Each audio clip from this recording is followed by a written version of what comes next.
તને ખબર તો છે કે આપણા પરિવારમાં લગ્ન છે તો મારે ત્યાં જવાનું છે, તો હું થોડોક ઘડીએ ઘડીએ રજા લઈ શકું.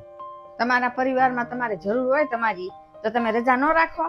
એ મારી હારે તો તમારે આવવું જોઈએ ને તમારે રજા રાખવી જોઈએ. મારે જરૂર પડે તમારી. તારા પપ્પાને છે ને તારા ભાઈ ભાભી સંભાળે, હું ને રજા રાખું.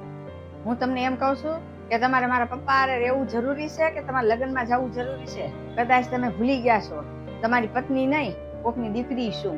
મારા ભાઈ બી છે ને બારગામ ગયા છે કામ હાટું. એને ખબર હોત ને કે પપ્પાની તબિયત ન સારી તો એ ન જાત. અને તમારી ફરજ નથી તમારે મારા પપ્પા પાસે રહેવાની. પપ્પા તમે આ શું કરો છો? એકવાર મમ્મીની વાત તો સમજવાની ટ્રાય કરો. તું ચૂપ કર, તને કઈ આ વાતમાં ખબર ન પડે. તમારા ઘરમાં એવો રિવાજ હશે, અમારા ઘરમાં આવો રિવાજ નથી. અમારા પરિવારમાં લગ્નમાં જવું ને એ ફરજિયાત છે. તો કાંઈ વાંધો નહીં, હું એકલી વહી જાઉં છું, બરાબર ને? તો કાંઈ વાંધો નહીં, તારી ટ્રેનની ટિકિટ છે ને હું બુક કરાવી નાખું છું. હવે તો ખુશ છે ને? નહીં, મારે જવાનો બંદોબસ્ત હું કરી નાખી. તમારે કોઈને કઈ કરવાની જરૂર નથી. મારા હાહરિયાની જવાબદારી મારે સંભાળવાની અને તમારા હાહરિયાની તમારી જવાબદારી નહીં સંભાળવાની. મમ્મી તે જે કીધું ને બધું બરાબર કીધું. પણ પપ્પા તમે આટલા બધા કઠણ ક્યારથી થઈ ગયા?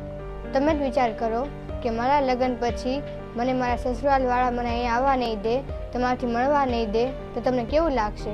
હવે તો બહુ થઈ ગયું. તમે મારી જવાબદારી નથી નિભાવતા ને, હવે તો છે ને તમારી જવાબદારી હું નહીં નિભાવું. હવે હું જાઉં છું મારા પિયરિયામાં દીકરી થઈને, અને પત્નીની જવાબદારી અને વહુની જવાબદારી બધી અહીંયા મૂકીને જાઉં છું.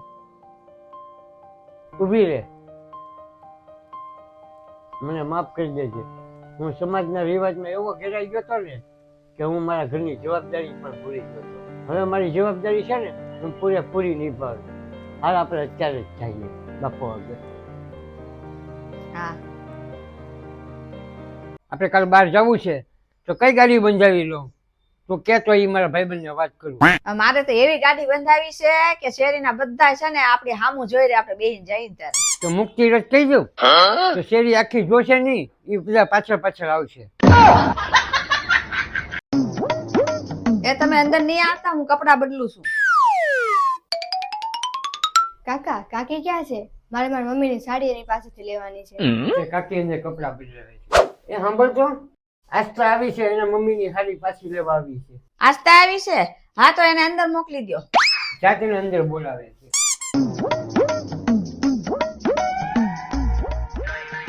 કાકા તમે કેમ અહીંયા બહાર ઊભા છો?